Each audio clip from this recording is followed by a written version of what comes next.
eu sou a Rosa, sou da Igreja de Stratford.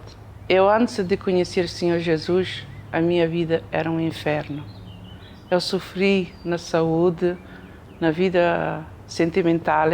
Eu tinha problema de coluna, que segundo os médicos não podia ter filhos. Porque a primeira vez que eu fiquei sem andar, o médico me disse, tem filhos? Eu disse não. E ele, ai, esta coluna não dá para ter filhos.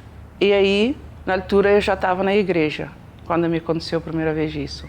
Mas eu disse assim, eu vou usar a minha fé. Se eu estou aqui, esta igreja tem Deus de verdade, então vou usar a minha fé.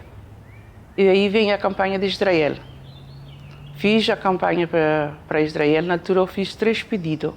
E uma das 3, o último pedido que eu pedi, era de ter um filho. Ser mãe pelo menos uma vez na vida. E aí, porque no passado, tinha morrido um filho dentro. Eu vivia com esta tormenta, mas quando entrei na igreja, deu-me esta força, Deus me deu esta força de usar a minha fé. Eu usei a minha fé. Eu fiz meu pedido para a campanha de Israel. Antes que o meu pedido chegasse na campanha de Israel, eu fiquei grávida.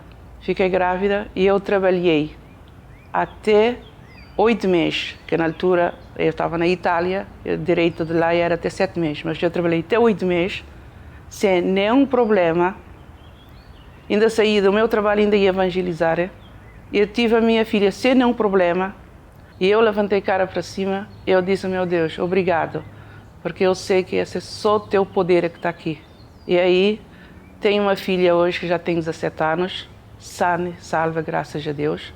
Toda a minha família frequenta a igreja e somos felizes, graças a Deus. Estou bem de saúde, porque no problema que eu tinha de coluna, deixei de andar 5 vezes na minha vida. Graças a Deus estou bem, graças à campanha de Israel, que dá oportunidade para quem está a passar esta situação ou várias situações. A campanha de Israel é uma solução para a gente agarrar mais no Jesus e para a gente meter Jesus em prova. E aí Deus manifesta seu poder na verdade.